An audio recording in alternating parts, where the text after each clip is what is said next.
তো প্রথম কথা হচ্ছে আমাদের সংকরায়ন বোঝার জন্য আগে বন্ধনগুলা বুঝতে হবে। রাসায়নিক বন্ধন আছে না? রাসায়নিক বন্ধনগুলার বিষয়গুলো বুঝতে হবে। যদি এরা না বুঝি তো সংকরণ বোঝা যাবে না। তো আমি তোমাদের ১ম এই একটা স্লাইড দেখাই। তাহলে দেখলে ক্লিয়ার হতে পারবা যে আসলে রাসায়নিক বন্ধনগুলা কি আর বন্ধনের প্রকারভেদগুলো কি। ঠিক আছে? এই প্রকারভেদগুলা বুঝলে প্রথমত আমরা সংকরায়ন তো পারবোই। পাশাপাশি হচ্ছে আমাদের এমসিকিউ গুলাও কিছু কভার হয়ে যাবে। কারণ এই বন্ধন থেকে সরাসরি প্রশ্ন আসে। তোমরা যদি লাস্টের কয়েক বছরের কোয়েশ্চেন গুলো ঘাটো দেখবা বন্ধন থেকে প্রচুর প্রশ্ন আসে। একদম সমযোজী বন্ধনটা বেশি ইম্পর্টেন্ট, এরপরে আয়নিক, এরপর হচ্ছে সন্নিবেশ। আমি প্রথমে একটা স্লাইড নিয়ে আসি ধরে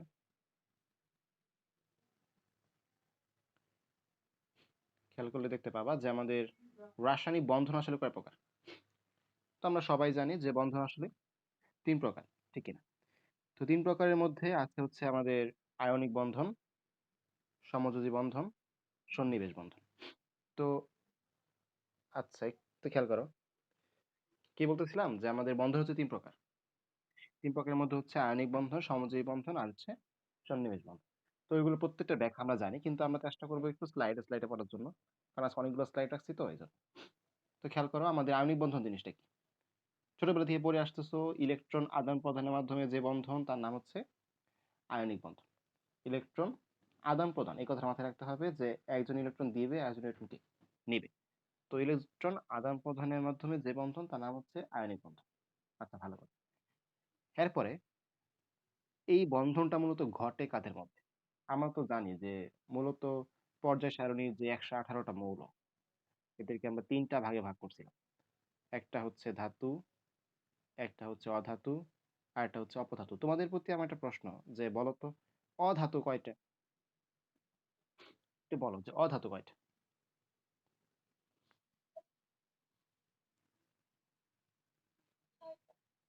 অধাতু ৬টা। অধাতু, অধাতু, অপধাতু না। অধাতু। ধাতু হচ্ছে ৯৪টা। এখন বলো, ধাতু ৯৪টা। পড়াইছি তো এগুলা, প্রথম ক্লাসের পড়া। কেউ পড়ো নাই? তোমাদের সবার অভিযোগ হচ্ছে ভাইয়া পরীক্ষায় ভালো করতে পারি না, ভাইয়া পরীক্ষা নিয়ে টেনশন। কিন্তু আমি কি ওরে সিরিয়াসলি পড়াশোনা করতে দেখি না কেন? আমার যখন বললাম যে অধাতু কয়টা, তখনই সাথে সাথে বলে দেওয়া উচিত ছিল ভাই 18টা। তো পরীক্ষা কতদিন না ভালো হবে যতদিন পর্যন্ত তোমরা পড়াশোনা না করো। আমি যা পড়াইতেছি অন্তত এইগুলো তো পড়বে, ক্লাস নোট গুলো তো ফলো করবা, তাহলেই তো তোমার ২০-২৫টার মধ্যে 20টা কমন পড়ে যাবে এমসিকিউ। বাকি 5টার জন্য তোমার এক্সট্রা ভাবে পড়তে হবে। ওকে, আচ্ছা। আয়নিক বন্ধন হচ্ছে এই ধাতু আর অধাতুর মধ্যে। কেন একটু দেখলে বুঝতে পারবে। কারণ আমরা জানি ধাতু মূলত ইলেকট্রন ত্যাগ করে। ধাতু কি করে? ইলেকট্রন ত্যাগ করে। আর অধাতু মূলত ইলেকট্রন গ্রহণ করে। ইলেকট্রন গ্রহণ করে। যার কারণে আমরা ধাতুকে বলি এম প্লাস, বা মেটাল মাথার মধ্যে প্লাস, এই চিহ্ন দিয়ে প্রকাশ করি। আর অধাতু প্রকাশ করি এ মাইনাস, মানে অ্যানায়ন মাথার মধ্যে মাইনাস। ঠিক আছে, আচ্ছা। তো এখন এখান থেকে আমরা কি দেখলাম, ধাতু অধাতুর মধ্যে আয়নিক বন্ধন ঘটে। একজন ইলেকট্রন ত্যাগ করে আরেকজন ইলেকট্রন গ্রহণ করে। আচ্ছা। তো এরপর হচ্ছে সমযোজী বন্ধন আসলে কোনটা? সমযোজী বন্ধন শুধু কিন্তু সংজ্ঞা পড়লে হবে না, হ্যাঁ? আমি যে মাত্র বললাম যে সমযোজী বন্ধন থেকে প্রচুর কোশ্চেন আসে। তার মানে এমন না যে শুধুমাত্র সমযোজী বন্ধনের সংজ্ঞা থেকে প্রশ্ন আসে। সমযোজী বন্ধনের দুনিয়ার সবকিছু পড়তে হবে। যেমন প্রথম কথা হচ্ছে সমযোজী বন্ধন কাদের মধ্যে ঘটতেছে? দুটা অধাতু পরমাণুর মধ্যে। আমরা মাত্র যে 18টা অধাতুর জিনিস পড়লাম, এই 18টা অধাতুর মধ্যে কি সমযোজী বন্ধনটা হবে। ভালো কথা। কিভাবে করবে? ইলেকট্রন শেয়ারিং এর মাধ্যমে। আচ্ছা, এটা হচ্ছে একদম বেসিক আলোচনা, যে ইলেকট্রন শেয়ারিং এর মাধ্যমে গঠিত হয় এবং অধাতু পরমাণুর মধ্যে।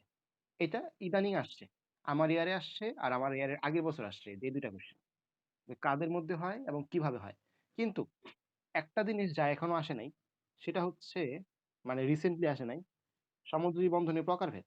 তোমরা জানো যে 2 ধরনের, সিগমা বন্ধন আর পাই বন্ধন, আশা করি শুনছো নাম। সিগমা বন্ধন আর পাই বন্ধন। এইখান থেকে রিসেন্টলি কোনো কোশ্চেন আসে নাই, রিসেন্ট ইয়ারে প্লাস এইচএসসি তেও ইদানিং আসে নাই। তার মানে এটা বর্তমানে কিন্তু ইম্পর্টেন্ট আসার জন্য, যে কোনো সময় এসে পড়তে পারে। তো দেখো, সিগমা বন্ধন আর পাই বন্ধনের বেসিক পার্থক্যগুলো আমরা পড়বো। ঠিক আছে? এই সিগমা বন্ধন বাংলা লিখলে কিভাবে লিখবো? সিগমা দন্তাস গ ম, সিগমা। আর পাই হচ্ছে পয়াকার রস্যই। তো সিগমার মধ্যে দন্তাস আছে, তার মানে সিগমা বন্ধনটা সামনাসামনি গঠিত হয়, সামনাসামনি। এর সংজ্ঞা দিবা কিভাবে? যে বন্ধনে ইলেকট্রন অরবিটাল গুলোর অধিক্রমণ সামনাসামনি হয় তার নাম হচ্ছে সিগমা বন্ধন। পাই বন্ধনে পা আছে, পাতে হচ্ছে পাশাপাশি। তাহলে যে বন্ধনগুলো পাশাপাশি গঠিত হয় বা পাশাপাশি অধিক্রমণ হয় তার নাম হচ্ছে পাই বন্ধন। আমি এগুলো কই থেকে পড়াইতেছি একটু দেখাই দিতে। আমি তোমাদের বইয়ে ঠিক সিগমা বন্ধন আর পাই বন্ধন টপিকটা আছি বর্তমানে। তোমরা চাইলে বই খুলে দেখতে পারো, 319 পৃষ্ঠা। আশা করি বইটা আসছে। এই টপিকটা সিগমা বন্ধন আর পাই বন্ধন, এখানে যা যা জিনিস আছে আমি চেষ্টা করবো প্রত্যেকটা ব্যাখ্যা করার জন্য, ঠিক আছে? এর আগে আমরা এই যে সমযোজী বন্ধন সংখ্যা টঙ্কা পড়ে আসছি, সমযোজী বন্ধনের শ্রেণী বিভাগ। আচ্ছা, তো কি বললাম যে সিগমা বন্ধন হচ্ছে সামনাসামনি হয়, সামনাসামনি। আর এই দেখো লেখা আছে সামনাসামনি। আর পাই বন্ধন হচ্ছে পাশাপাশি। পাই বন্ধন কিভাবে? পাশাপাশি বা সমান্তরাল। ভালো কথা। তো নেক্সট, সিগমা বন্ধন কাদের মধ্যে গঠিত হয় এবং পাই বন্ধন কাদের মধ্যে গঠিত হয়? তো পাই বন্ধন নামের মধ্যে কি আছে? প আছে বলছিলাম, মানে পি আছে। পি দিয়া হচ্ছে পিডিএফ। আমরা পিডিএফ পড়ি না বইয়ের? পিডিএফ পড়ি। তো এই পিডিএফ থেকে মনে রাখবো যে পাই বন্ধন হয় পিডিএফ এ। মানে কি? পি অরবিটাল, ডি অরবিটাল আর এফ অরবিটাল। বাদ পড়লো কি কি অরবিটাল? এস অরবিটাল বাদ পড়ছে, প্লাস শঙ্কর অরবিটাল বাদ পড়ছে। এই দুইটা অরবিটালে, এই দুইটা অরবিটালে পাই বন্ধন ঘটে ঘটে না। ওকে, এস অরবিটাল আর শঙ্কর অরবিটালে পাই বন্ধন হয় না। আচ্ছা, তাহলে হ্যাঁ বলো।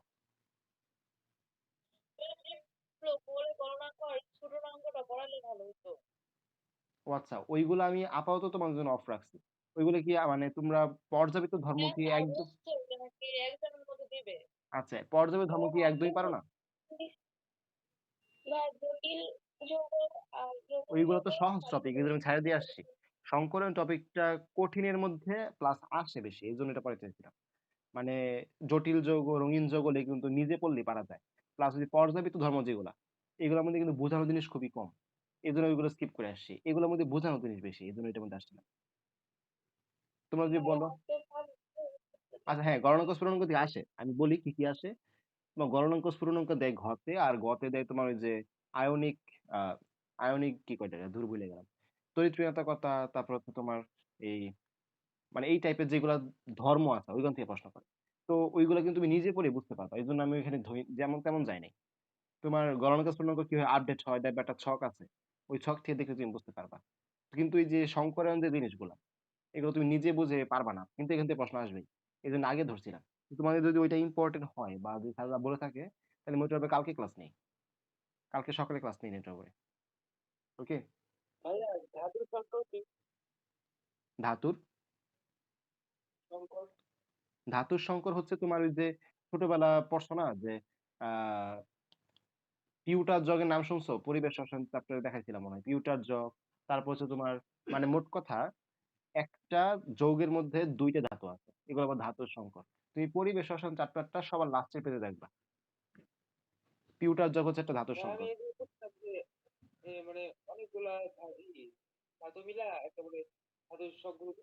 হ্যাঁ, একটা যৌগের মধ্যে কয়টা ধাতু থাকে এটা মিলে একটা যৌগ তৈরি করে। আহ এর ভালো উদাহরণ হচ্ছে পিউটার যগ তো বললাম। তারপর হচ্ছে তোমার, আরে আরেকটা উদাহরণ হচ্ছে, তুমি পরিবেশ রসায়নের লাস্টে পেজটা যাও, ওটার মধ্যে পেয়ে যাও, অনেকগুলো উদাহরণ আছে, প্রায় 10টার মতো উদাহরণ আছে। ওকে।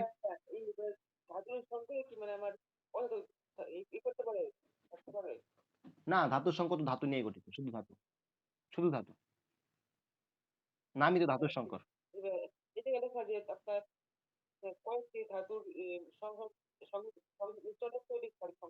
হ্যাঁ এটাই, মানে শুধু ধাতু আর ধাতু। বুঝছো? আচ্ছা আরেকটা বলি, জিঙ্ক অ্যামালগাম নাম শুনো নাই? জিঙ্ক অ্যামালগাম নাম শুনছো? Zinc amalgam. তুমি কি আমার কাছে ইয়াটা পড়ো নাই? কি বলে এটারে, জৈব রসায়ন পড়ো নাই? জিঙ্ক অ্যামালগামের নাম পড়ছো? যারা এখানে আছে ক্লাসের মধ্যে কেউ শুনো নাই এই নাম?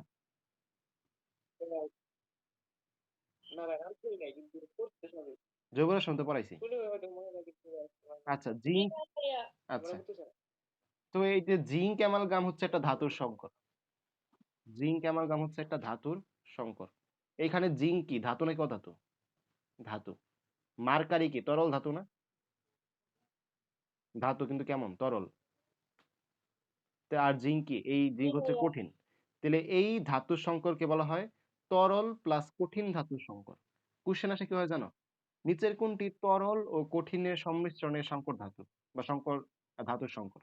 আনসার হচ্ছে জিঙ্ক অ্যামালগাম।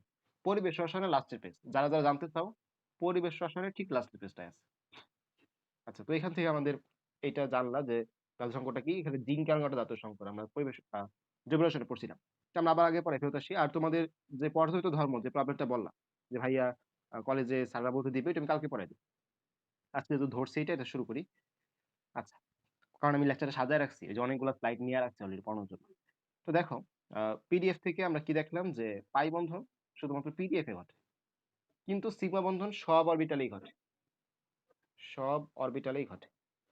এটা নিয়ে একটা প্রশ্ন আসে যে পাই বন্ধন এস অরবিটালে ঘটে না কেন? পাই বন্ধন শঙ্কর অরবিটালে ঘটে না কেন? তো এটা একদম লাস্টের পড়া। একদম আমাদের পড়া শেষ হয়ে গেলে চ্যাপ্টারটা তখন আমরা বুঝবো। এখন বুঝবো না।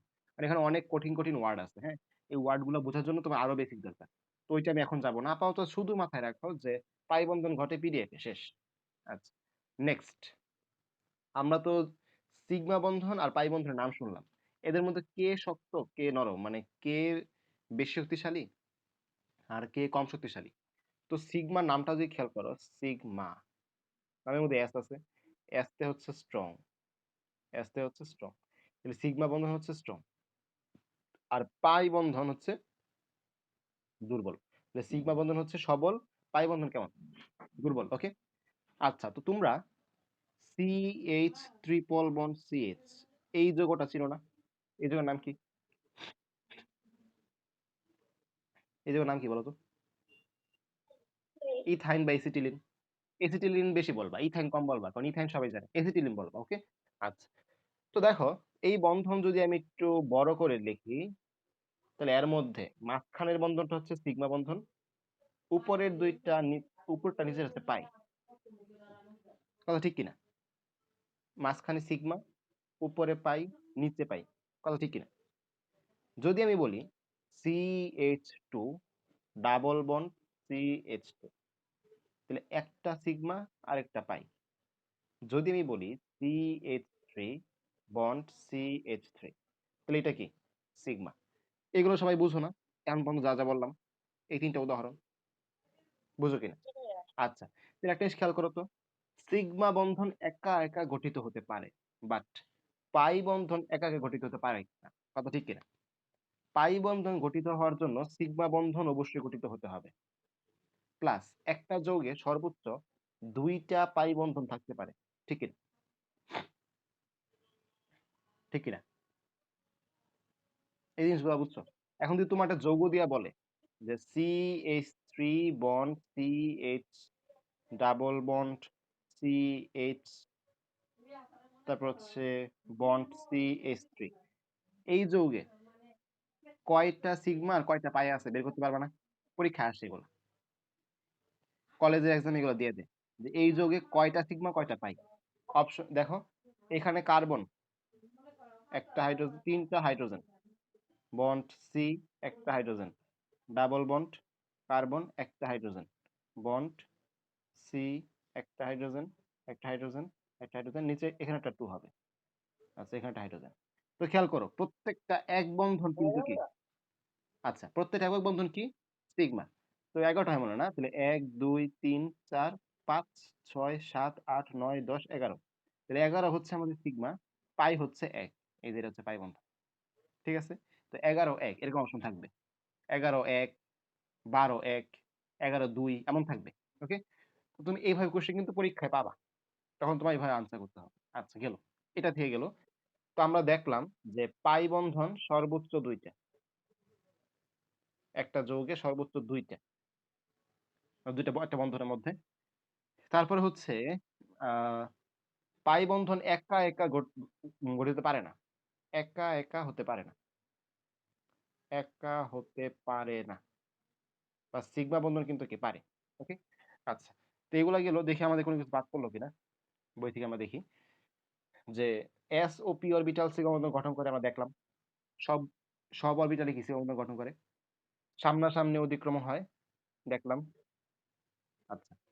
এরপরে হচ্ছে সিগমা ছাড়া পাই হয় না, দেখলাম। s অরবিটাল ও শঙ্কর অরবিটাল পাই গঠন করতে পারে না, দেখলাম। সর্বোচ্চ ২ টা, দেখলাম। এরপর হচ্ছে পাই বন্ধন দুর্বল। দেখলাম, সবগুলো দেখে ফেলছি, তাই না? এখানে কিছু বাকি নেই। আচ্ছা। তো একটা জিনিস একটু খেয়াল করলে দেখবা যে কোথায় যেন ছিল লাইনটা? একটা ইম্পোর্টেন্ট লাইন আছে, আমি দেখাই, খেয়াল করো। জ্যামিতিক সমানুতার উদ্ভব ঘটে কোন বন্ধনের কারণে? যারা মোটামুটি জৈব রসায়ন সম্পর্কে ধারণা আছে, তারা জিনিসটা বুঝবা যে জ্যামিতিক সমতা জিনিসটা কি ছিল। বলছিলাম, যদি কখনো মুক্ত ঘূর্ণন সম্ভব না হয়, তখন জ্যামিতিক সমতা দেখা যায়। কথা ঠিক কিনা? মনে থাকার কথা, কারণ এখানে মোটামুটি সবাই জৈব রসায়ন পড়ছে। যদি মুক্ত ঘূর্ণন সম্ভব না হয়, তখন তাকে কি বলি আমরা? জ্যামিতিক সমানুতা।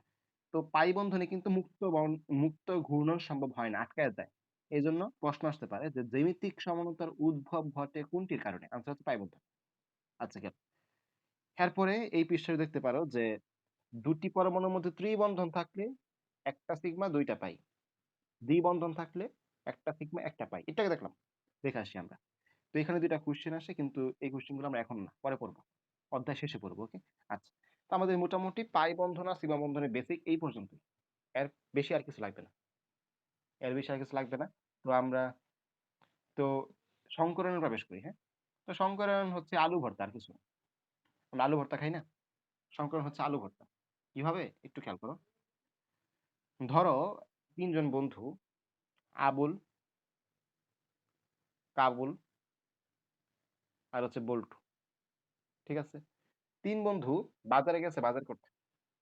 এখন বুয়া তিনজনকে মেসে থাকে, যেহেতু বুয়া তিনজনকে বলছে যে রান্না করে নিয়ে আসো, সরি বাজার করে নিয়ে আসো, বুয়া বলছে আর কি। তো তিনজনই বলছে আলু নিয়ে আসছে। আবুল আলু নিছে,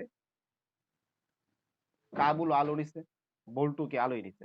তিনজন তিন জিনিস নাই না, তিনজনই আলু আনছে। ওকে। একজনের আলু হচ্ছে এরকম বড় বড় আলু যেগুলা, একজন হচ্ছে মাঝারি সাইজের আলু, আরেকজন ছোট ছোট আলু আনছে, একদম ছোট ছোট আলু। কারণ আইনা বুয়ারে দিচ্ছে। এখন তিনজনের মন রক্ষা করতে বুয়া কি করছে, এর কাছ থেকে একটা আলু নিছে, এর কাছ থেকে একটা আলু নিছে, এর কাছ থেকে একটা আলু নিছে, এই তিনটারে মিশ্রিত করে আলু ভর্তা বানাই। ওকে। আলু ভর্তা।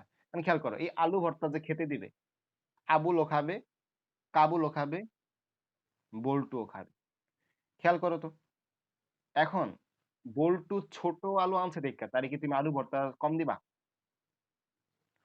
কাবুল মাঝারি আলু আনছে দেখে তুমি তাকে আলু ভর্তা অর্ধেক দিবা? আর আবুল বড় আলু আনছে দেখে তুমি তাকে আলু ভর্তা কি বড় বড় আলু ভর্তা পিস দিবা? জীবনও না। সবাই কি সমান সাইজের আলু ভর্তাই পাবে, যে যত সাইজের আনো।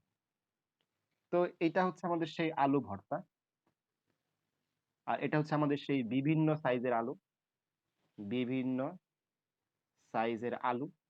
আর নিচে হচ্ছে আমাদের সমান সাইজের আলু, সমান সাইজের আলু। ওকে। তবে এই আলু ভর্তার থিওরি থেকে আমরা চাইলে সংকরায়ন ব্যাখ্যা করতে পারি। কিভাবে?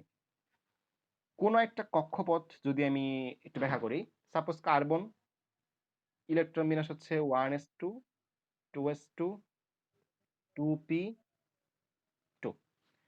এখানে খেয়াল করো তো, আমরা যদি উত্তেজিত করি কার্বনকে বা নরমাল ইলেকট্রন বিন্যাস আঁকি, 1s2 2s2 2px1 2py1 2pz1, এটাই তো। এখানে নিশ্চয়ই s অরবিটাল আর p অরবিটালের শক্তি এক না। কথা ঠিক কিনা? s অরবিটালের যে শক্তি আর p অরবিটালের শক্তি কিন্তু এক না। কথা ঠিক কিনা? কাছাকাছি। হ্যাঁ, বলো।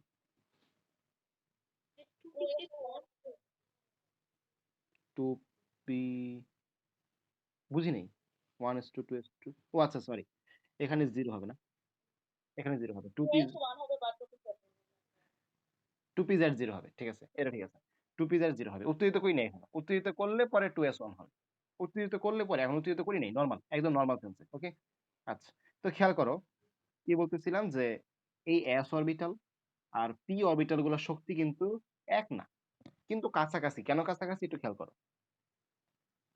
এটা হচ্ছে কার্বনের যে পরমাণু আমি আঁকতেছি, তো এইখানে এটা হচ্ছে 1s2, 2 আর এখানে হচ্ছে আমাদের যে 2s2 2p কি বললাম 2 বললাম 1 2 3 4 5 হ্যাঁ হয়েছে তো দেখো 2s আর 2p এরা তো একই শক্তি স্তরে আছে কথা ঠিক কিনা 2s আর 2p একই শক্তি স্তরে আছে না যতই এরা অরবিটাল ভিন্ন হোক শক্তি স্তর এক কিনা শক্তি স্তর এক মানে কি তাদের শক্তিটা মোটামুটি কাছাকাছি সেম ভাবে যেমন বলছিলাম বিভিন্ন সাইজের আলুর কথা বিভিন্ন সাইজের আলুগুলা যখন আমি আলু ভর্তায় দিছি আলু ভর্তার মাধ্যমে তারা সবাই কি সমান সাইজের হয়ে গেছে না সেম ভাবে যদি কোনো একটা পরমাণুর সর্বশেষ কক্ষপথের ইলেকট্রনগুলা আমি একসাথে মিশ্রিত করি তাহলে সমশক্তির মানে সমান সাইজের যে আলু বা সমান শক্তির যে অরবিটাল গুলো তৈরি হয় তার নামই হচ্ছে সংকরায়ন কথা কি বললাম সংকরায়ন মানে হচ্ছে মিশ্রিত করা তোমরা জানো বাঙালি হচ্ছে সংকর জাতি কথা ঠিক কিনা এই যে আফ্রিকা থেকে কোন মানুষজন আসছে পরে এগুলা হচ্ছে সংকর জাতি বাঙালি এগুলো বাঙালি না সাদা না কালো আচ্ছা তো দেখো 2s 2p x 2py 2pz এরা হচ্ছে সর্বশেষ কক্ষপথের অরবিটাল দ্বিতীয় কক্ষপথ অরবিটাল এদের কিন্তু শক্তিগুলা কাছাকাছি সমান না এর সংজ্ঞাটা কি হবে প্রায় সমশক্তির অরবিটাল গুলো একসাথে মিশ্রিত হয়ে যদি সমান শক্তির অরবিটাল তৈরি করে 2 psi 1 2 psi 2 2 psi 3 2 psi 4 এই psi এর নাম কি psi এদেরকে বলা হয় শঙ্কর অরবিটাল এদের কি বলা হয় শঙ্কর অরবিটাল এই psi গুলা হচ্ছে আমাদের সেই আলু ভর্তা যেগুলো আমরা ভর্তা করার পরে পাইছি কথা বুঝতে পারছো এই জিনিসটা বুঝতে পারছো প্রায় সমশক্তির অরবিটাল গুলো একত্রে মিশ্রিত হয়ে সমশক্তির অরবিটাল তৈরির নামই হচ্ছে সংকরায়ন কথা ক্লিয়ার সংজ্ঞা ক্লিয়ার তাহলে আমি একটা স্লাইড আনি দেখো ক্লিয়ার কিনা এখন পর্যন্ত যা বললাম ক্লিয়ার কিন্তু দেখো বা কোন জায়গায় কনফিউশন হচ্ছে জানাও ওকে হ্যাঁ এগুলো লিখতে হবে না লিখলে নাম্বার কম দিবে না লিখলে নাম্বার কম দিবে আর কি লিখলে ভালো কম দিবে বলতে কমও দিবে না কিন্তু লিখলে তুমি অ্যাডভান্স থাকলা অন্য থেকে তুমি অ্যাডভান্স তুমি আর কি বেশি জানো তুমি যদি লেখো তাহলে তুমি অন্য থেকে বেশি জানো হচ্ছে কথা স্যার বুঝবে যে ভালো স্টুডেন্টের খাতা এটা আর পরীক্ষা হলে কিন্তু স্যার তোমার চিনে না তোমার মুখও দেখেনি যে স্যার তোমার খাতা দেখবে বোর্ডে তো তুমি বুঝাবে কিভাবে তুমি ভালো স্টুডেন্ট তোমার লেখার দ্বারা বুঝছো তোমার লেখার স্টাইল দ্বারা বুঝাবা আচ্ছা তো দেখো আমরা সংজ্ঞাটা কি করতেছি যে বিক্রিয়াকালে যোজ্যতা স্তরে মানে সর্বশেষ কক্ষপথে তোমাদের যোজ্যতা স্তরে লিখতে হবে এমন কোনো কথা নেই সর্বশেষ কক্ষপথ লিখলেই হবে বিভিন্ন শক্তির অরবিটাল গুলো পরস্পরের সাথে মিশ্রিত হয়ে সমশক্তির অরবিটাল সৃষ্টির প্রক্রিয়ার নাম কি অরবিটাল সংকরায়ন ইজি আমরা দেখলাম আচ্ছা তো এখন আমরা সামনে আগাই যে সংকরায়নের মধ্যে কি কি টাইপ থাকতে পারে ওকে আমরা একটা উদাহরণ নিয়ে কাজ করি নর্মাল একটা উদাহরণ নিয়ে কাজ করি তাহলে আমাদের জন্য ইজি হবে আমরা মিথেন উদাহরণটা নিলাম CH4 সবচেয়ে কমন উদাহরণ সংকরণের মধ্যে CH4 ওকে এখানে একটা কার্বন চারটা হাইড্রোজেন তো কার্বনের ইলেকট্রন বিন্যাস আমরা একটু আগে দেখলাম 1s2 2s2 2px1 2py1 2pz1 sorry 2pz0 আচ্ছা তো এখন আমরা যদি কার্বন 6 কে উত্তেজিত করি তাহলে একটা ইলেকট্রন s থেকে কিতে চলে যাবে 1s2 2s1 2px1 2py1 2pz1 তো খেয়াল করে দেখতে পাবা এর যে সর্বশেষ কক্ষপথ সেটা হচ্ছে 2 ঠিক না এর যে সর্বশেষ কক্ষপথ সেটা হচ্ছে 2 আর এটা কই থেকে এলো আবার নিচে আচ্ছা সর্বশেষ কক্ষপথ হচ্ছে 2 এই 2 কক্ষপথে মোট 4টা অরবিটাল আছে যারা কি একটা করে ইলেকট্রন করে ঠিক আছে তো এই 4টা মানে একটা s আর 3টা p একসাথে মিশ্রিত হবে তা আমরা পরে লিখবো শঙ্কর অরবিটাল নিচে লিখবো বাংলায় শঙ্কর অরবিটাল কার্বন 6 এভাবে টান দিবা এরপরে যারা যারা সংকরণে অংশগ্রহণ করবে তাদের নাম লিখবা 1s2 2 psi 1 মাথার মধ্যে 1 মানে একটা ইলেকট্রন 2 psi 2 মাথার মধ্যে 1 মানে একটা ইলেকট্রন 2 psi 3 মাথার মধ্যে 3 মাথার মধ্যে 1 মানে কি একটা ইলেকট্রন 2 psi 4 মাথার মধ্যে 1 মানে কি একটা ইলেকট্রন ওকে তাহলে এই চারটা হচ্ছে আমাদের সংকর অরবিটাল এরা আসলে কিভাবে তৈরি হয় এখন তোমরা তো ভালো মতোই জানো যে s অরবিটালের আকৃতি হচ্ছে গোলাকার। কে না জানে? জানো না তোমরা সবাই? এটা জানার কথা। s অরবিটালের আকৃতি গোলাকার, জানো কি? জানো এটা? s অরবিটালের আকৃতি গোলাকার। ওকে। তাহলে p অরবিটালের আকৃতি হচ্ছে ডাম্বেল আকার। p অরবিটালের আকৃতি হচ্ছে ডাম্বেল আকার। তো দেখো, আমরা p অরবিটাল গুলো যেভাবে ডাম্বেলের মতো দিব, ডাম্বেল। এটা হচ্ছে px, এটা হচ্ছে py, আর এটা হচ্ছে pz। তাহলে আমরা একটা s দিলাম, px দিলাম, py দিলাম, আর pz দিলাম। এরা কাদের অরবিটাল? কার্বনের অরবিটাল। এদেরকে যদি আমি সংকরায়ন করি, এরা একসাথে মিশ্রিত হয়ে যাবে। মিশ্রিত হয়ে কয়টা সংকর অরবিটাল তৈরি করবে? চারটা। চারটা। তখন এই চারটায় হবে চারদিকে ছড়ায় থাকবে।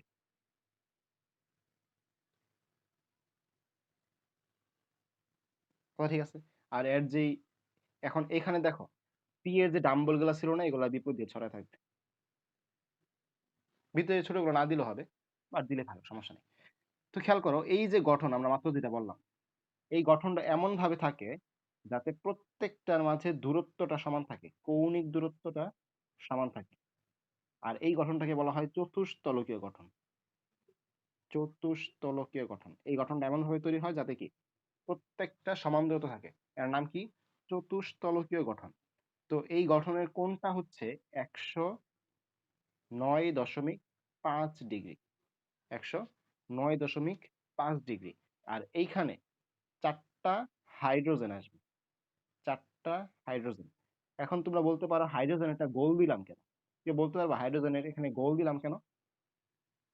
খেয়াল করো। হ্যাঁ, ঠিক। হাইড্রোজেনের একটা ইলেকট্রন, সেটা হচ্ছে 1s1। তো এখানে হাইড্রোজেনের গোল অরবিটাল বা s অরবিটালটা আসছে। তাহলে মাঝখানে যেটা আছে হচ্ছে কার্বন, আর চার হাতে চারটা হাইড্রোজেন। যৌগের নাম কি? CH4। এখানে একটা s তিনটা p অরবিটাল অংশগ্রহণ করছে, ঠিক কিনা? একটা s তিনটা p। তাই আমরা বলবো যে CH4 বা মিথেনের সংকরায়ন হচ্ছে sp3 সংকরায়ন। এর সংকর কোণ কত? সংকর কোণ হচ্ছে 109.5 ডিগ্রি। 109.5 ডিগ্রি। এই পর্যন্ত আশা করি বুঝছো। এটা হচ্ছে বেসিক আলোচনা আমাদের সংকরায়নের। আমি এখন তোমাদের দেখাবো যে কয়েকটা নাম দিয়া যে যৌগ দেখে কি হয় চিনবা কোন সংকরায়ন হবে। সাপোজ তোমাকে পরীক্ষায় বললো বেরিলিয়াম ক্লোরাইড এর সংকরায়ন ব্যাখ্যা করো। কোশ্চেন কি? কোশ্চেন হচ্ছে বেরিলিয়াম ক্লোরাইডের সংকরায়ন ব্যাখ্যা করো। তখন তুমি কি করবা? বা তুমি হঠাৎ করে কিভাবে শুরু করবা? আগে যদি জানতে পারো যে সংকরায়নটা কি, তাহলে কিন্তু বুঝতে সহজ, কথা ঠিক কিনা? তো এই জন্য আমরা একটা স্লাইড ধরে নিয়ে আসি। এখান থেকে আমরা দেখবো যে কিভাবে সংকরায়ন সহজে বের করা যায় সূত্রের সাহায্যে। এর আগে একটা কথা দেখে নি, দাঁড়াও। এর আগে তো একটা কথা দেখে নি। খেয়াল করো, এখানে কয়েকটা কথা লেখা আছে যেগুলো হচ্ছে আমাদের মোস্ট ইম্পর্টেন্ট তথ্য বলতে পারো, বই থেকে কালেক্ট করা।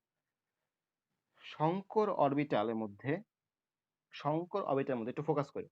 শঙ্কর অরবিটালের মধ্যে পি অরবিটালের বৈশিষ্ট্য যত বেশি হয়, অধিক্রমণের মাত্রা তত বেশি হয়। বিষয়টা হচ্ছে যত বেশি পি হবে, তত বেশি অধিক্রমণ হবে, বা মিশ্রিত হবে বলতে পারো, মিশ্রিত হবে বলতে পারো। তো অধিক্রমণের জায়গাতে মিশ্রিত বলতে পারো। তো খেয়াল করো, sp3 এখানে পি সবচেয়ে বেশি, sp2 এখানে পি আরেকটা কম, sp আরেকটা কম। তো যদি এখন প্রশ্ন আসে যে অধিক্রমণের মাত্রার সঠিক ক্রম কোনটি, আনসার হচ্ছে এটা। 2 নাম্বারটা বেশি ইম্পর্টেন্ট, 2 নাম্বারের পাশে 5 স্টার দিয়ে রাখবা। 2 নাম্বারটা হচ্ছে শঙ্কর অরবিটালের মধ্যে s অরবিটালের বৈশিষ্ট্য তত বেশি হয়, বন্ধন কোণের মান তত বেশি হয়। খেয়াল করে দেখো একটু, বন্ধন কোণের মান তত বেশি হয়। যেমন sp3 একটু আগে দেখাইলাম 109.5 ডিগ্রি, বাট sp এটা হচ্ছে 180 ডিগ্রি, আর sp2 120 ডিগ্রি। কিভাবে? একটু খেয়াল করো। sp যেটা, একটা s একটা p, একদম সরলরৈখিক থাকে। তো সরলরৈখিক মানে কি? মাঝখানে কোণ কত? 180 ডিগ্রি। আর sp2 যেটা, একটা s দুইটা p, তো মাঝখানে কোণ কত? 120 ডিগ্রি। আর sp3 যেটা, একটা s তিনটা p, তো মাঝখানে কোণ কত? 109.5 ডিগ্রি। এভাবে। এখন তোমরা বলতে পারো ভাই, sp তে s বৈশিষ্ট্য কেমনে বেশি? তিনটার মধ্যে তো একটা করে s, ঠিক কিনা? এটাই কারো মনে প্রশ্ন রাখছে যে sp3, sp2, sp সবগুলোর মধ্যে তো একটা করে আছে, তাহলে এখানে আবার s বৈশিষ্ট্য বেশি হলো কেন? এটা খেয়াল করো। sp3 এর মধ্যে আসলে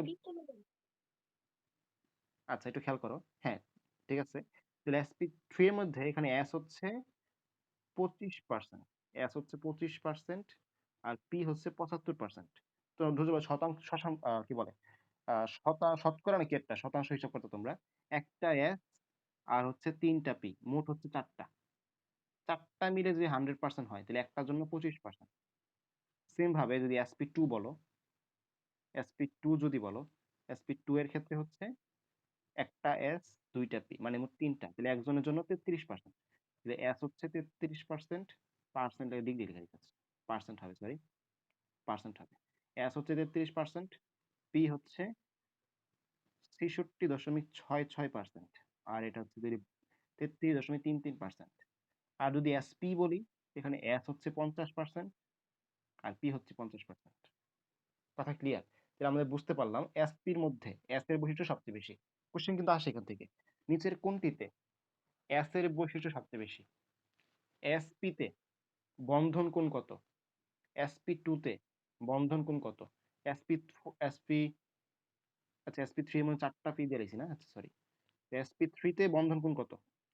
ঠিক আছে? তো এইভাবে কোশ্চেন আসতে পারে। তো তুমি অ্যালার্ট থাকবা যে যে কোনো জায়গাতে মিস না যায়, হ্যাঁ? আচ্ছা তো গেল, এগুলো গেল আমাদের। নেক্সট, হ্যাঁ বলো বলো বলো বলো।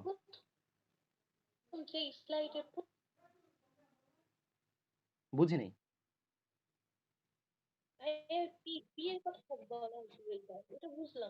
ও আচ্ছা, অধিক্রমণ বেশি হবে এটা বুঝো নাই? এটা একটু পরে বুঝবা, আমি তোমার তাহলে আর 5 থেকে 10 মিনিট পরে এটা দেখাই।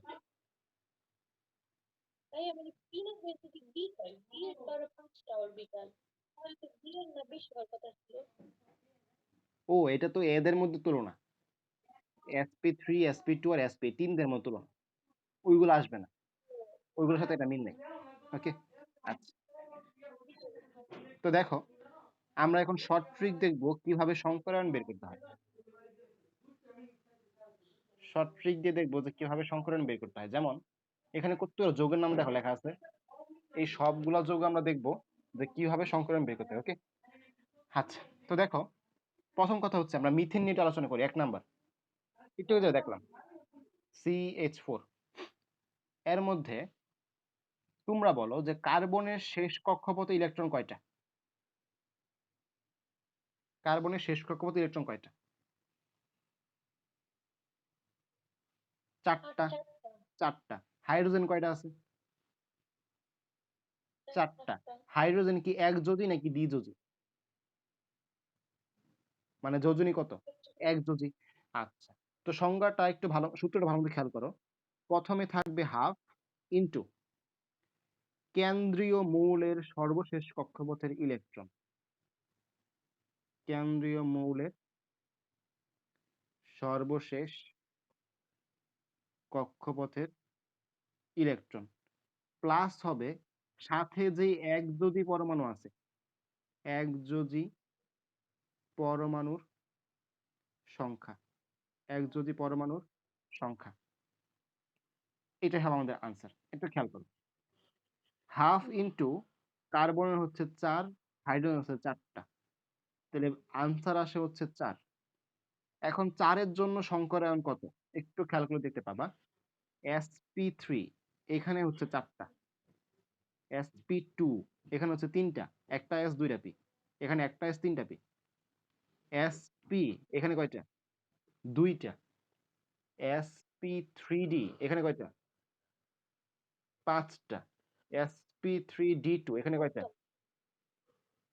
6টা, sp3d3 এখানে কয়টা?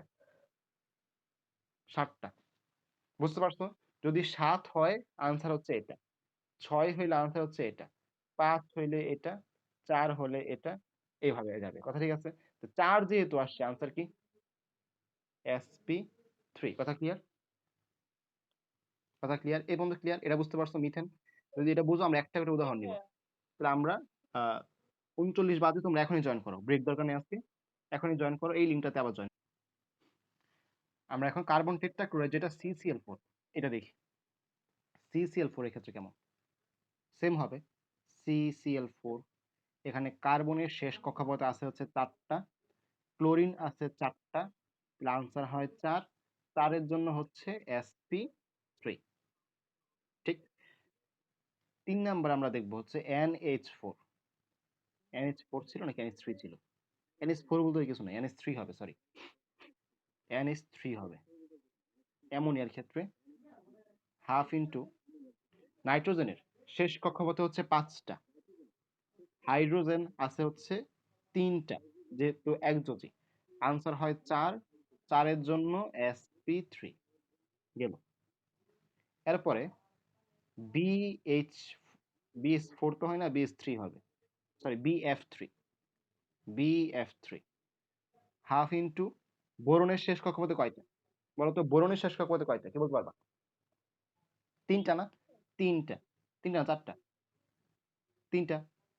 বোরন শেষ কক্ষপথ 3টা, hydrogen, helium, lithium, beryllium, boron 5 যেহেতু, তো 3টা। ফ্লোরিন কয়টা? 3টা। 3 আর 3 হচ্ছে 6, ভাগ করলে হয় 3, তাহলে BF3 তে কোন সংকরণ দেখা যায়? sp2। কথা ক্লিয়ার? sp2। আচ্ছা, এরপর হচ্ছে আমাদের আর কোনটা, এরপরে হচ্ছে CHCl3। CHCl3 একটু খেয়াল করো, হাফ ইন্টু কার্বনের শেষ কক্ষপথে 4টা, একযোজি হাইড্রোজেন আছে হচ্ছে 1টা, একযোজি ক্লোরিন আছে হচ্ছে 3টা, তাহলে মোট যোগ করলে কত হয়? 4 হয়, ফাইনালি হচ্ছে sp3। ওকে, আচ্ছা, আরো আমরা দেখি একটা একটা করে। H2SO4, আচ্ছা এটা মজার। H2SO4 টা খেয়াল করো, 6, H2SO4। এখানে কেন্দ্রীয় পরমাণুকে সালফার, সালফারের শেষ কক্ষপথে 6টা, একযোজি হাইড্রোজেন আছে হচ্ছে 2টা, অক্সিজেন তো আর একযোজি না, অক্সিজেন কি একযোজি? অক্সিজেন কিন্তু দ্বিযোজি, তাহলে অক্সিজেনের সংখ্যা কি 0 দিতে হবে, কারণ হচ্ছে অক্সিজেন হচ্ছে দ্বিযোজি। তাহলে এখানে আনসার কত হয় ফাইনালি?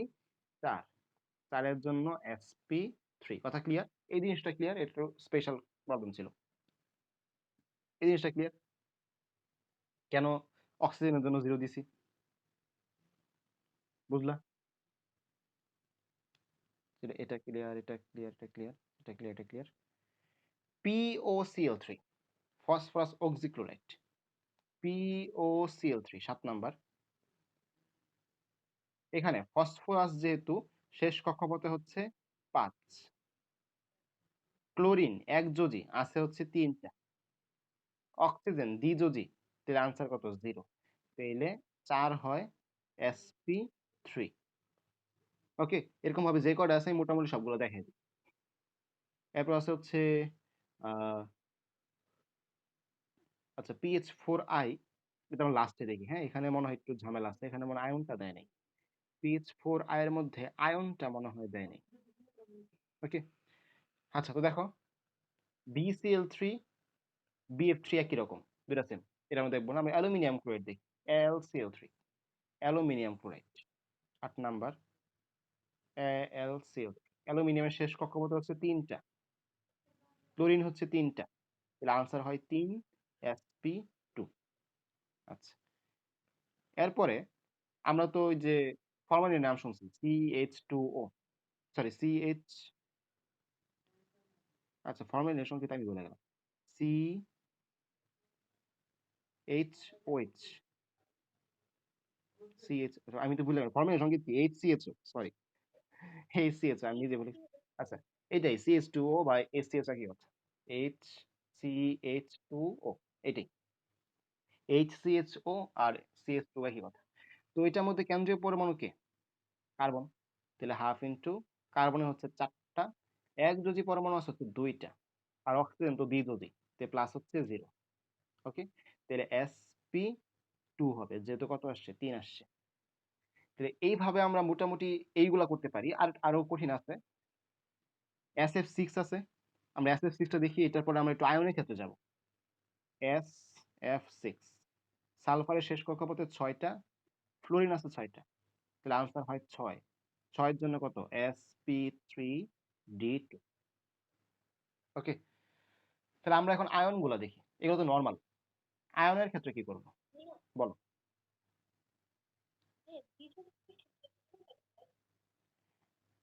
এটা আসলে তোমার সংকরণের সূত্র দিছে, সূত্র অনুযায়ী। তো সূত্রের যদি আমরা ব্যাখ্যা দেখি, সূত্রে যদি আমরা প্রতিবেদন দেখি, তাহলে তখন বুঝবো। আপাতত মাইনে নাও, সূত্র হিসেবে মাইনে নাও। ম্যাথে কত সূত্র আমরা মাইনে নিই না? কি বলে, A square plus A plus B whole square সমান A square plus 2a plus B square. মাইনে নিই এটা, মাইনে নেই কিনা? কথা বুঝতে পারছো? এইভাবে মাইনে নাও জিনিসটা। আচ্ছা, তো আয়নের ক্ষেত্রে কি করবো? আয়নের ক্ষেত্রে ধরো PH4 প্লাস আবার CO2 বা CO3 2 মাইনাস, এইগুলোর ক্ষেত্রে কি করব আয়নের ক্ষেত্রে? তো দেখো সূত্র কি ছিল, হাফ ইন্টু এ প্লাস বি। এখানে এ হচ্ছে সর্বশেষ কক্ষপথের ইলেকট্রন, আর বি হচ্ছে কয়টা একযোজি পরমাণু আছে। তো যদি এইখানে ক্যাটায়ন হয় বা প্লাস হয়, আমরা এখানে মাইনাস করব। ইজি একদম। দেখো যদি এখানে প্লাস হয়, আমরা এখানে কি করব? মাইনাস করব। আর যদি এখানে মাইনাস হয়, আমি এখানে কি করব? প্লাস করব। একটা উদাহরণ দিলে বুঝতে পারবা। PH4 প্লাস আমরা ট্রাই করি, হাফ ইন্টু এ প্লাস বি, মানে হচ্ছে ফসফরাসের শেষ কক্ষপথে 5টা, হাইড্রোজেন আছে 4টা, যেহেতু এখানে প্লাস আছে তাহলে -1, 4 আসে, আনসার হচ্ছে sp3। এই পাশে চেষ্টা করো তো কার্বনের, যেটা কার্বনের শেষ কক্ষপথে 4টা, অক্সিজেন হচ্ছে দ্বিযোজী, এর জন্য হচ্ছে 0, আর এখানে -2 আছে, তাহলে দিব কত? +2। দেখো তো মাথায় বুঝলা কিনা, জিনিসটা খেললো কিনা? sp2। ওকে, তাহলে এরকম ভাবে তোমরা আয়ন গুলো ট্রাই করতে পারো। আর কয়েকটা দেখাই আমি, যেমন কার্বন ডাই অক্সাইড, এটা কিভাবে করবা? হাফ ইন্টু কার্বনের শেষ কক্ষপথে 4টা, অক্সিজেনের জন্য 0, তাহলে sp, কারণ 2 আসছে। তাহলে এইভাবে তোমরা প্রত্যেকটা বের করে নিতে পারবা। ওকে, তোমাদের বইয়ে একটা ছক আছে দেখবা, সংকলনের মধ্যে ওই ছকের মধ্যে যে কটা অপশন আছে সবগুলো ট্রাই করবা। আচ্ছা, আমাদের গেল। আমরা বুঝতে পারলাম যে কিভাবে এমসিকিউ এ খুব সহজে আমরা এগুলো আনসার করতে পারি। প্রত্যেক পরীক্ষায় কিন্তু এগুলো আসে এমসিকিউ, খেয়াল করে দেখবা। তো আমাদের কয়েকটা বন্ধন দূরত্ব আছে, প্লাস বন্ধন কোণ আছে। যেমন কার্বন কার্বন একক বন্ধনের ক্ষেত্রে বন্ধন সংকরণ হচ্ছে sp3, কার্বন কার্বন দ্বিবন্ধনের ক্ষেত্রে সংকরণ হচ্ছে sp2, আর কার্বন কার্বন ত্রিবন্ধনের ক্ষেত্রে সংকরণ হচ্ছে sp। এটা কেন আমরা দেখতেছি আস্তে আস্তে। দূরত্বগুলো তোমাদের মুখস্থ করতে হবে, ঠিক আছে? দূরত্বগুলো মুখস্থ করতে হবে, এগুলো আসলে বোঝানোর কিছু নাই। কার্বন কার্বন যে বন্ধন দূরত্ব, এগুলো একটু মনে রাখতে হবে, প্রত্যেক পরীক্ষায় আসে। তুমি একটু কলেজের পরীক্ষাটা দিয়ে দেখবা আসে কিনা। তো এই যে চাপটা থাকে 0.154 ন্যানোমিটার, 0.134 ন্যানোমিটার, 0.120 ন্যানোমিটার। তো আমি এটাকে একটু মডিফাই করতেছি, এটা খেয়াল করো, একটু মডিফাই করতেছি।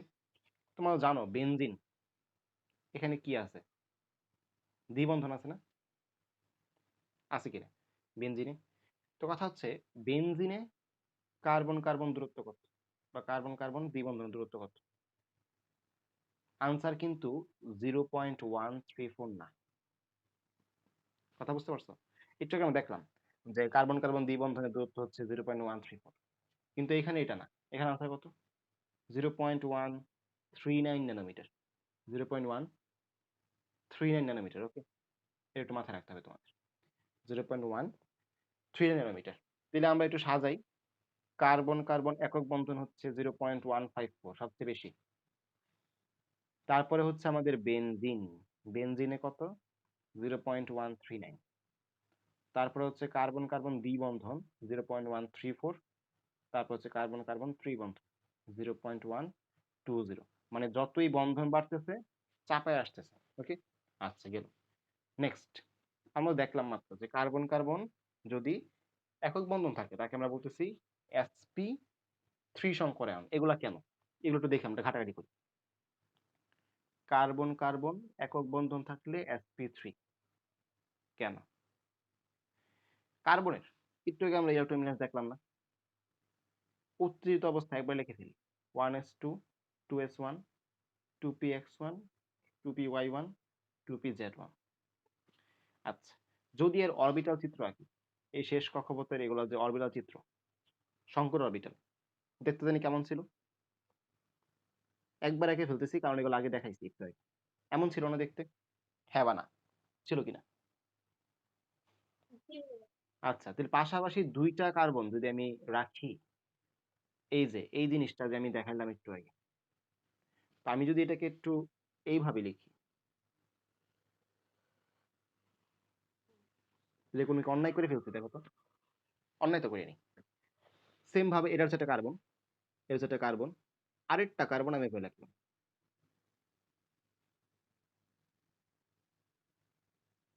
ওকে? এটা আরেকটা কার্বন। তাহলে খেয়াল করো ২ টা কার্বন সামনাসামনি বা মুখোমুখি অতিক্রমণ করছে না? এটা কি বন্ধন? কি বন্ধন? সিগমা বন্ধন। এখানে একক বন্ধন গঠিত হচ্ছে, কথা ঠিক কিনা? একক বন্ধন গঠিত হয়েছে। তো দেখো এইখানে একটা কার্বনের, এই যে এটা হচ্ছে কি বলতে পারি, একটা সংকর অরবিটাল, এখানে আরেকটা কার্বনের আরেকটা সংকর অরবিটাল, ঠিক কিনা? এই যে এখানে একটা হাইড্রোজেন আসছে, এখানে একটা হাইড্রোজেন আসছে, এখানে একটা হাইড্রোজেন আসছে, এখানে একটা হাইড্রোজেন, এখানে একটা হাইড্রোজেন, এখানে একটা হাইড্রোজেন, আর এটা একটা কার্বন, এটা একটা কার্বন। তাহলে আমি এদিকে আচ্ছা কার্বনটা মাঝখানে দিলে ভালো হয়। ধরো কার্বনটা মাঝখানে দিই, এই যে এটা একটা কার্বন, এটা একটা কার্বন। ওকে? তো এই যৌগটার নাম কি? সি একটা বন্ড কার্বন, H3 CH3, সেই বিশাল বিশাল পরিচিত ইথেন। তো দেখো তো এখানে কয়টা অরবিটাল ইউজ করা হয়েছে? একটা এস, তিনটা পি না? এই যে একটা এস, তিনটা পি। তাহলে এর সংকরণ কি? sp3 কিনা? কথা বুঝতে পারছো? কার্বন কার্বন একক বন্ধনে sp3 সংকরণ। বুঝলা? নিজের ভাষায় ব্যাখ্যা করে লিখতে পারবা না এইভাবে অরবিটাল আইকা টেকা? বই আছে, বইতে দেখে নিবে একবার। ওকে, তো ২ নাম্বার, কার্বন কার্বন দ্বিবন্ধনে, এগুলো জাস্ট বুঝার বিষয়। একবার বুঝা গেলে পরে তুমি বই পড়ে আরামসে সুন্দর করে নিজে ভাষা লিখতে পারবা। আমি জীবনে ওটা একবারে বেশি ২ বার পড়িনি। একবার যে বুঝছি না, এর একবারের জায়গায় ২ বার কিন্তু পড়িনি। দেখো কার্বন কার্বন দ্বিবন্ধনে sp2 কেন? এ হচ্ছে কোয়েশ্চেন। ওকে? তো আবার আগের মতো কার্বন ৬ ইলেকট্রন বিন্যাস আমি দেখাইলাম না, যেহেতু একটু আগে দেখাইছি। শুধু আমি একটা টানা অরবিটালে চলে গেলাম, টানা অরবিটালে চলে গেলাম। তাহলে এটা হচ্ছে আমাদের কার্বন একটা, এটা হচ্ছে আরেকটা, এটা হচ্ছে একটা। আচ্ছা এটা এটা একটু ফাঁক দিয়ে আঁকতে হবে, দাঁড়াও। এটা হচ্ছে যে এরকম, এটা হচ্ছে এরকম, এটা হচ্ছে এরকম। আরেকটা কার্বনের আসছে এরকম, এটা এরকম, এটা এরকম, এটা এরকম। ওকে? আচ্ছা, তো খেয়াল করো যখন আমরা এইটাকে বলবো একটা কার্বন, এটা বলবো একটা কার্বন, একক বন্ধন গঠিত হয়েছে, মানে কার্বন কার্বন এক বন্ধন হয়েছে। আরেকটা বন্ধন গঠিত হবে দ্বিবন্ধনের ক্ষেত্রে উপরে, ঠিক কিনা? যার নাম হচ্ছে পাই বন্ধন। পাই বন্ধনের ক্ষেত্রে কি বলছিলাম, পাশাপাশি হয় নাকি সামনাসামনি হয়? পাশাপাশি হয়। এই যে দেখো পাশাপাশি অতিক্রমণ, দেখছো? এই অরবিটাল আর অরবিটালের মধ্যে কি পাশাপাশি অতিক্রমণ হয়েছে।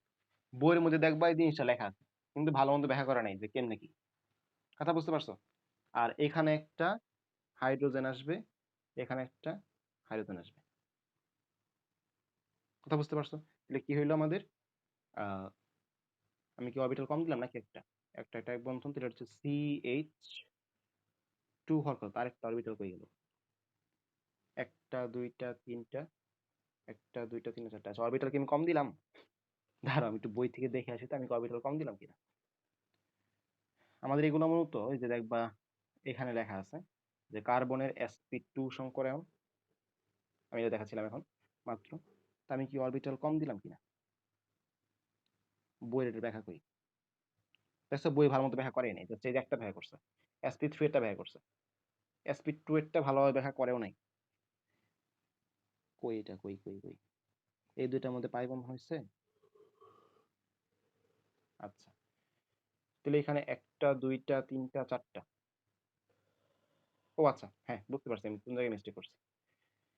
আচ্ছা একটু খেয়াল করো তো একটা জিনিস, যে এখানে মিস্টেকটা করছি আমি কোন জায়গায়, একটু খেয়াল করো। এটার ব্যাখ্যাটা আমাদের জৈব রসায়নে দেওয়া আছে, হ্যাঁ? এই অধ্যায়ে তো ভালো ব্যাখ্যা দেয় নাই, তোমাকে দেখালাম মাত্র যে শুধুমাত্র একটার ব্যাখ্যা দিচ্ছে, sp এরটা ব্যাখ্যা দিচ্ছে, বাকিগুলা কিন্তু ব্যাখ্যা করেনি ঠিক মতো। তো দেখো এটা হচ্ছে আমাদের একটা কার্বনের যে সংকর অরবিটাল। আচ্ছা, তো পাশাপাশি এখানে আরেকটা কার্বনের সংকর অরবিটাল আসছে, এরকম একটা, এরকম একটা, এরকম একটা, ঠিক না? তো এর মধ্যে এর যেটা মুখোমুখি অতিক্রমণ হয়েছে এর নাম হচ্ছে কার্বন কার্বন একক বন্ধন। আরেকটা বন্ধন হওয়ার জন্য পাশাপাশি অতিক্রমণের দরকার। তো পাশাপাশি অতিক্রমণের জন্য দেখো আমি কিন্তু বলছিলাম যে ছোট ছোট কয়েকটা অরবিটাল আছে, এগুলো দিতে হবে আমাদের, ছোট ছোট অরবিটাল গুলা, যেগুলো হচ্ছে এই দিকে একটা, এই দিকে একটা, এই দিকে একটা। তো দেখো এই যে এইটা আর এটার মধ্যে যে অতিক্রমণটা হবে তার নাম হচ্ছে পাই বন্ধন। পাশাপাশি যে অতিক্রমণটা, জৈব রসায়নে ভালো মজার চিত্র দেওয়া আছে, তোমরা দেখে নিবা, অথবা আমি তোমাদের দেখাই দিব একটু পরে বই থেকে ছবি তুলে। আপাতত জাস্ট এটা মাথায় রাখো যে আমাদের কার্বন কার্বন মুখোমুখি যে বন্ধনটা এটা হচ্ছে সিগমা বন্ধন, আর পাশাপাশি যে বন্ধন তার নাম হচ্ছে পাই বন্ধন। তাহলে এখানে একটা হাইড্রোজেন, এখানে একটা হাইড্রোজেন, এখানে একটা হাইড্রোজেন, আর এখানে একটা হাইড্রোজেন, তাহলে CH2 ইথিলিন যেটা। তো মোটামুটি এগুলো জানলি না। আর এই ট্রিপল বন্ড CH যেটা, এটা আমাদের বই থেকে তোমরা just দেখে নিতে পারো সেটা একবার, যে এটা আমাদের, আচ্ছা এখানে CH3 দেখায়নি না, দেখাইছে মনে হয়, এই দেখাইছে, এই যে এটা দেখতে পারো তাহলে। এই চিত্রটা তোমরা প্র্যাকটিস করতে পারো, আমি যেহেতু দুইটা দেখাই দিয়েছি এটা তোমরা নিজেরা বুঝবা। ওকে, আমি যে দুইটা দেখাই দিয়েছি এটা তোমাদের বোঝার কথা। এখন একটা কোশ্চেন আসে যে কার্বন কার্বন ত্রিবন্ধন দূরত্ব কম কেন, ঠিক কিনা? একটু আগে দেখে নাও, একক বন্ধন হচ্ছে 0.154, দ্বিবন্ধন হচ্ছে 0.134, ত্রিবন্ধন হচ্ছে 0.120। প্রশ্ন হচ্ছে কম কেন, কম থাকার কারণ কি? তো দেখো, প্রথম কথা হচ্ছে যে আমাদের যেটা sp2 আর sp দুটোর মধ্যে পার্থক্যটা কি? sp2 এর মধ্যে আমাদের s অরবিটাল হচ্ছে 33%, p অরবিটাল হচ্ছে 66%। আর যেটা হচ্ছে আমাদের sp, এইখানে s হচ্ছে 50% আর p হচ্ছে 50%, ঠিক কিনা? তো যেখানে তোমার s বেশি, যেখানে s বেশি মানে আমাদের যেটা sp সংকর, এখানে কিন্তু s বেশি 50%। তো s বেশি হওয়ার কারণে এদের কিন্তু নিউক্লিয়াসের আকর্ষণ বেশি। একটু খেয়াল করো, খেয়াল করলে বুঝতে পারবা। s যেখানে বেশি, s যেখানে বেশি, sp 50%, দুইটা কিন্তু 50% 50% করে। তাহলে এখানে s এর আকর্ষণ কিন্তু p এর প্রতি বেশি। তাহলে আকর্ষণ বেশি থাকা মানে কি? একটু খেয়াল করে দেখতে পাবা যে কার্বন কার্বন ত্রিবন্ধনের মধ্যে যদি আকর্ষণ বেশি হয়, তাহলে কি কার্বনের নিউক্লিয়াসটা একটা একটা টান দিবে, একটা কার্বনের নিউক্লিয়াস আর একটা কার্বন নিউক্লিয়াস কি টান দেবে, টান দিলে কিন্তু বন্ধন ছোট হয়ে যাবে। কথা বুঝতে পারছো? s এর আকর্ষণ p এর থেকে বেশি, s অরবিটালের আকর্ষণ p এর থেকে বেশি, যার কারণে একে অপরকে আকর্ষণ করে কোনটাকে দূরত্বকে কমাই দিবে। কথা বুঝতে পারছো? বইটা পড়লেই ক্লিয়ার হবে ইনশাআল্লাহ। এই কোশ্চেনটা কিন্তু ইম্পর্টেন্ট ক্ষয়ের জন্য। ওকে, গেল। এরপর আমরা উম, হ্যাঁ বলো, বলো বলো।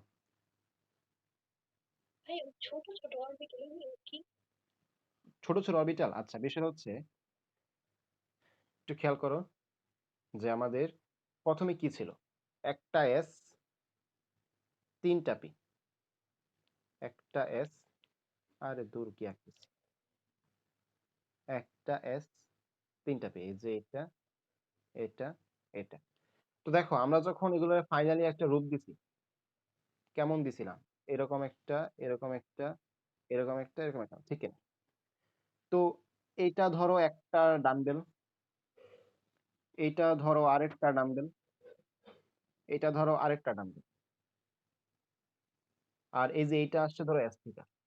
কিন্তু আমরা কিন্তু এখনো কয়েকটা এখনো দেই নাই, ঠিক কিনা? যেমন এই যে এইটা দেই নাই, এটা দেই নাই, এটা দেই নাই, এগুলো তো এখন ছোট ছোট হয়ে যাবে, এমন হয়ে যাবে, এমন হয়ে যাবে, এমন হয়ে যাবে। কথা বুঝতে পারছো? ছোট ছোট কোনগুলো? আচ্ছা, গেল। তো আমরা বই থেকে দেখি যে আমরা কেমন কি কি পড়লাম। তো আমরা কিন্তু মোটামুটি যেহেতু গঠন দেখছি, গঠন যেহেতু দেখছি, তাহলে আমরা ইনশাল্লাহ BCl2 বা বেরিলিয়াম ক্লোরাইডের গঠন পারবো, বেরিলিয়াম ক্লোরাইডের গঠন পারবো। ওকে, তারপর হচ্ছে আমরা এর আগে যে BCl থেকে গঠন পারবো ইনশাল্লাহ, রিডিং পরে দেখবা একবার। পারার কথা। এই যে স্বাভাবিক অবস্থায় বোরনের ইলেকট্রন বিন্যাস, উদ্দীপিত অবস্থায়, সংকরিত অবস্থায়। বলছিলাম ৩ টাই দিতে হবে। ওকে? তারপর রিডিং পড়ে দেখতে পাবা যে সংকর ৩ টা বোরনের সংকর অরবিটাল। উৎপন্ন ৩ টি সংকর অরবিটালের ত্রিভুজের ৩ দিকে প্রসারিত হয়, যার ফলে কোণ হয় ১২০ ডিগ্রি। এগুলো মনে হয় না আমার দেখাতে হবে, যেহেতু আমি ২-৩ টা মোটামুটি দেখাই দিছি। তোমাদের এখন পারার কথা এগুলো।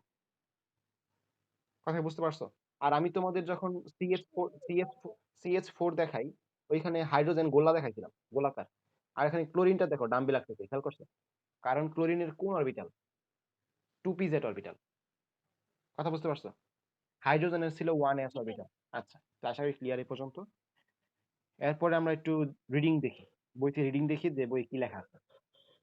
বেরিলিয়াম ক্লোরাইড sp সংকরায়ন 180 ডিগ্রি, আমরা দেখে আসছি। BCl3 BCl3 sp2 কিভাবে বের করতে দেখে আসি। CH4 sp3 NH3 sp3 H2 sp3 সব আমরা শিখে আসছি, এর কোনো ব্যাপার না। কিন্তু এগুলোর আকারগুলো একটু আমাদের বুঝতে হবে।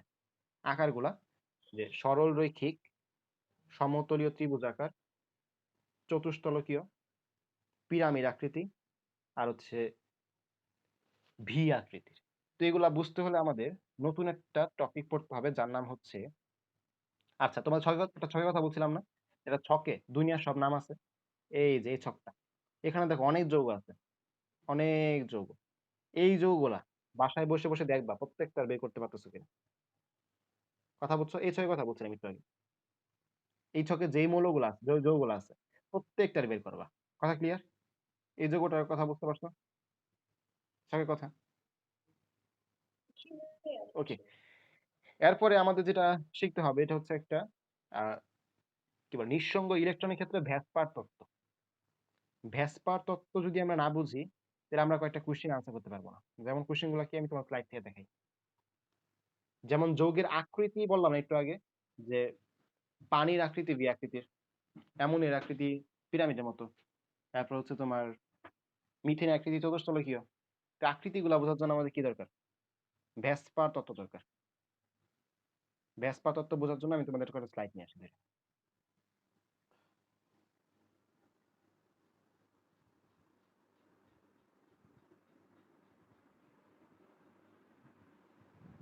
এই যে তাকাও একটু,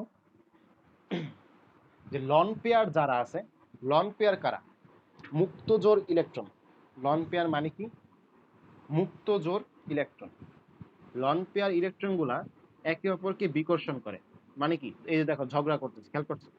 লন পেয়ার একটা একটা বলে যে আমার থেকে দূরে থাক, যে আমাকে থেকে দূরে থাক। ওকে? লন পেয়ার গুলা একে অপরকে বিকর্ষণ করে। এটা সবচেয়ে বেশি বিকর্ষণের মাত্রা হচ্ছে লন পেয়ার আর লন পেয়ার। এরপরে লন পেয়ার আর বন্ড পেয়ার আরেকটু বিকর্ষণ করে। এরপরে সবচেয়ে বেশি বিকর্ষণ করে হচ্ছে বন্ড পেয়ার, সবচেয়ে কম বিকর্ষণ করে হচ্ছে বন্ড পেয়ার আর বন্ড পেয়ার। তাহলে এগুলা বোঝার ইম্পর্টেন্স কি জানো? এগুলো যদি তুমি না বুঝো তাহলে কয়েকটা কোশ্চেন আনসার করতে পারবে না। যেমন এখানে খেয়াল করে দেখতে পাবা অ্যামোনিয়ার কোণ হচ্ছে 160 ডিগ্রি, কিন্তু খেয়াল করো অ্যামোনিয়ার কোণ হচ্ছে 160 ডিগ্রি, কিন্তু NH3 কোণ 102 ডিগ্রি। কথা হচ্ছে কেন? এটা একটা কোশ্চেন। আবার একটু খেয়াল করো এখান থেকে একটা জিনিস, যে নরমালি আমরা দেখছি যে sp3 সংকরণ হইলে তার কোণ হয় 109 ডিগ্রি। তাইলে অ্যামোনিয়া সংকরণ তো sp3, তার কোণ 160 ডিগ্রি কেন? এই টাইপের কোশ্চেন গুলো বোঝার জন্য আমাদের কি করতে হবে? এই ভ্যাসপার তত্ত্বটা বুঝতে হবে। কথা ক্লিয়ার? তো আমি তোমাদের একটা উদাহরণ দিই, জাস্ট অ্যামোনিয়ার উদাহরণটা দিয়ে বুঝাই। এরপরে কিছু অংশ বাকি থাকবে, আমি কালকে পড়াবো। কথা বুঝতে পারছো? কালকে সকালে ক্লাস আছে, টেনশন নাই। কালকে সকালে আমি ক্লাসে বুঝাবো। আজকে জাস্ট একটা জিনিস বোঝানোর চেষ্টা করি যে ভ্যাসপার তত্ত্ব জিনিসটা কি। VSEPR একে বলা হয় ভ্যাসপার তত্ত্ব। VSEPR, valence shell, valence shell electron pair repulsion theory বা ভ্যাসপার তত্ত্ব। ভ্যালেন্স মানে হচ্ছে সর্বশেষ, শেল মানে কক্ষপথ। সর্বশেষ কক্ষপথে ইলেকট্রন জোড়ের অবস্থানটা কেমন আছে তার উপর ভিত্তি করে তত্ত্ব, তার নাম হচ্ছে ভ্যাসপার তত্ত্ব। ওকে, আচ্ছা। তো খেয়াল করো অ্যামোনিয়ার ক্ষেত্রে আমরা অ্যামোনিয়ার গঠনটা দেখতে চাই। অ্যামোনিয়ার গঠনটা দেখতে চাই। অ্যামোনিয়া যদিও বা sp3, তবুও এর কোণ 109.5 ডিগ্রি না কেন? এর কোণ 160 ডিগ্রি কেন? খেয়াল করো অ্যামোনিয়ার মধ্যে নাইট্রোজেনের হচ্ছে 7, 1s2, 2s2, 2px1, 2py1, 2pz1। এখানে খেয়াল করে দেখতে পাবা যে 2s যেটা, এখানে কিন্তু একটা মুক্ত জোড় বা লন পেয়ার আছে। কথা ঠিক কিনা? 2s2 এটা কি মুক্ত জোড় ইলেকট্রন না? তো আমরা যদি নাইট্রোজেনের নাইট্রোজেনের সংকর অরবিটাল বের করতে চাই, তাহলে একটা s তিনটা p, তাহলে এই যে একটা s প্লাস তিনটা p আগের মতো ফাইনালি কি তৈরি হবে? এই যে একটা s তৈরি হইলো, একটা s তৈরি হইলো, আর কি তিনটা p তৈরি হইলো। কিন্তু উপরের যেটা, এটা কিন্তু কি লন পেয়ার বা মুক্ত জোড়, কিন্তু এর মধ্যে কোনো হাইড্রোজেন আসবে না। এখানে একটা হাইড্রোজেন আসবে, এখানে একটা হাইড্রোজেন আসবে, এখানে একটা হাইড্রোজেন আসবে। কথা ঠিক? এখন যখন আমরা বন্ধন কোণ হিসাব করব, বন্ধন কোণ শুধুমাত্র বন্ড পেয়ার আর বন্ড পেয়ারের মাঝে নিতে হবে। বন্ড পেয়ার মানে কি? বন্ধন জোড়। লন পেয়ার মানে কি? মুক্ত জোড়। বন্ধন কোণ কিসের মাঝে নিবা বলছি? বন্ড পেয়ার আর বন্ড পেয়ারের মাঝে বন্ধন কোণ নিতে হবে। খেয়াল করো আমি একটু আগে বললাম লন পেয়ার সবচেয়ে বেশি বিকর্ষণ করে। এরপরে লন পেয়ার আর বন্ড পেয়ার একটু বিকর্ষণ করে। সবচেয়ে কম বিকর্ষণ করে হচ্ছে বন্ড পেয়ার থেকে বন্ড পেয়ার। কথা ক্লিয়ার? এখন খেয়াল করো এই যে লন পেয়ারের কথা বললাম, এ কি এই বন্ড পেয়ারকে বিকর্ষণ করবে না? এ কিন্তু এর বিকর্ষণ করবে। তাহলে বিকর্ষণ করে কি করবে? চাপায়া দিবে।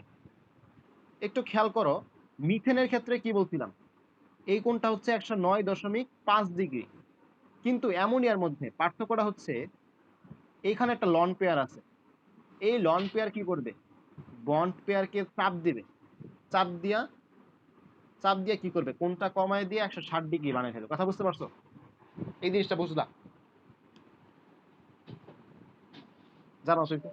আচ্ছা, তাহলে এই জিনিসটা যদি একটু হলেও যদি বুঝো, তাহলে আমি আরেকটা উদাহরণ দিই, তাহলে 100% ক্লিয়ার হয়ে যাবে। একটু যদি বুঝো, পানির ক্ষেত্রে অক্সিজেন হচ্ছে 8, তাহলে 1s2, 2s2, 2px2, 2py1, 2pz1। তাহলে পানির ক্ষেত্রে কেমন হবে? একটা, এটা একটা, এটা একটা, এটা একটা, এটা একটা।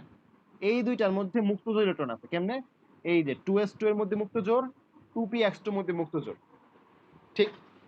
আর এগুলা হচ্ছে কি আমাদের বন্ড পেয়ার। তাহলে কোণ হবে কোনটা? এই যে এটা হবে আমাদের কোণ 104 ডিগ্রি। কথা হচ্ছে কেন 104 ডিগ্রি?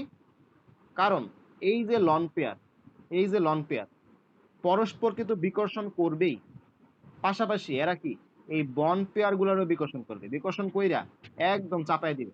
আগে তো শুধুমাত্র একজন বিকর্ষণ করতেছিল অ্যামোনিয়ার ক্ষেত্রে। অ্যামোনিয়ার ক্ষেত্রে কয়জন বিকর্ষণ করতেছিল? একজন। আর এখানে কয়জন বিকর্ষণ করতেছে? এর তো একজন, এর আরেকজন, দুইজন। কথা ঠিক কিনা? কথা বুঝছো? দুইজন বিকর্ষণ করে একদম চাপায় ফেলা কোন কত নামবে? 104 ডিগ্রি। এখন একটা মজার জিনিস শিখাই। মিথেনে কোনো মুক্তজোড়ী ইলেকট্রন ছিল? বলতো।